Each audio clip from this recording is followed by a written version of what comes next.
à 2, après la Coupe du Monde, il n'a jamais vu de club. Vous faites comment pour l'appeler à l'équipe du Cameroun alors qu'on doit lui jouer, tout le monde le voit. Donc il faut qu'il arrête la fantaisie. L'équipe des Lions, c'est une institution qui mérite le respect de celui qui a la charge de diriger cette institution. Je veux dire l'entraîneur. Qu'il arrête avec sa tatarinade de venir faire ce qu'il veut faire à la tête des Lions de Dakar.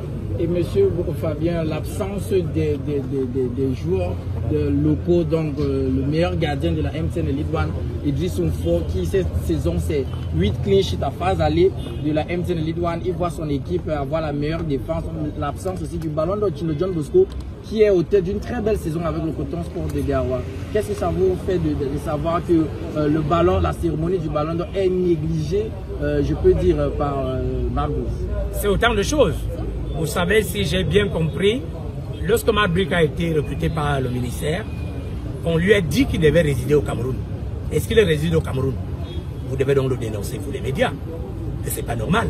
Il ne peut pas gagner notre argent. Il ne remplit pas son cahier de charge. Il doit rester au Cameroun. Rester au Cameroun veut dire, en français facile, superviser le championnat national pour détecter les talents du terroir. Est-ce qu'il est là? Est-ce qu'il voit les matchs? Non. Maintenant, il peut encore compenser cela en s'appuyant sur ses adjoints qui sont Tungumpile et Pagou. Mais ce monsieur s'est permis d'insulter ces gens-là en estimant qu'ils ont des diplômes amateurs. Comme si lui, Marc Brice, a le palmarès de Tungumpile.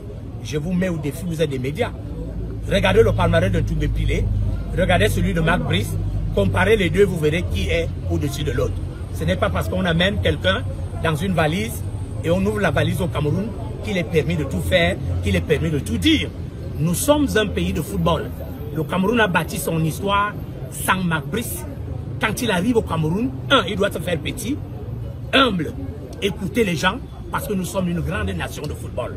C'est pas par hasard, et j'aime souvent le dire, que le Cameroun et le Nigeria sont les deux grandes nations du football africain.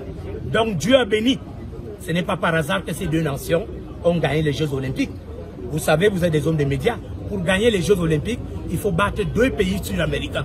Si vous n'avez pas des qualités sur le plan collectif, sur le plan physique, sur le plan mental et sur le plan cognitif, vous ne pouvez pas gagner les Jeux Olympiques. Vous ne pouvez pas les gagner. Donc, le Cameroun, c'est un très grand pays. Il ne faut pas que ce monsieur, quand il arrive au Cameroun, qu'il se croit tout permis. Et ceux qui l'ont amené, s'ils ne peuvent pas le lui dire, nous, on va se charger de le lui rappeler que le Cameroun, c'est un grand pays. Et nous avons bâti notre histoire. Nous avons gagné des lauriers. Il n'a jamais été là. Quand le Cameroun a fait le grand chelem avec Schaeffer en 2002 au Mali, en jouant du premier match de poule jusqu'en finale, sans prendre un seul but, je crois que Marc Brice n'était pas là. Lorsque Sombanak va qualifier le Cameroun à une Coupe du Monde, à 7 secondes de la fin d'un match, à Blida, où l'Algérie a fait 20 ans sans perdre de match, je crois que Marc Brice n'était pas là. Quand Sombanak entre dans l'histoire en étant le tout premier coach africain à avoir battu le Brésil dans un match officiel de Coupe du Monde, je crois que Marc Brice n'était pas là. Donc il faut qu'il arrête un tout petit peu avec la fantaisie. Quand je regarde cette liste, j'ai envie de pleurer. Parce que je me dis que mon pays ne mérite pas ça. Il faut qu'il soit un tout petit peu sérieux. Il n'y a pas de raison de ne pas appeler Ondoa pour aller appeler Epassi, qui n'a pas vu le club depuis la fin de la Coupe du Monde. Ça n'a pas de logique, c'est pas cohérent.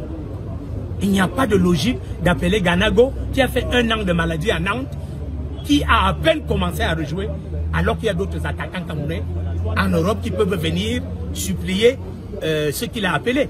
Donc voilà un peu, en même temps je suis content des nouveaux qui arrivent, en même temps je suis un peu triste des fantaisies de cet entraîneur. En gros, est-ce que vous êtes enthousiaste pour ces 2 matchs qui arrivent là? Je reste camerounais, je crois à mon pays, je sais que mon pays a des qualités.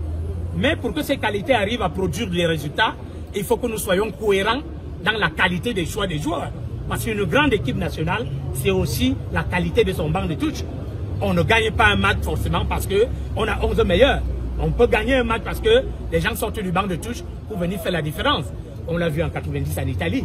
Roger Mila n'était pas titulaire, mais il sortait du banc de touche pour venir faire la différence. Il faut que l'entraîneur le sache.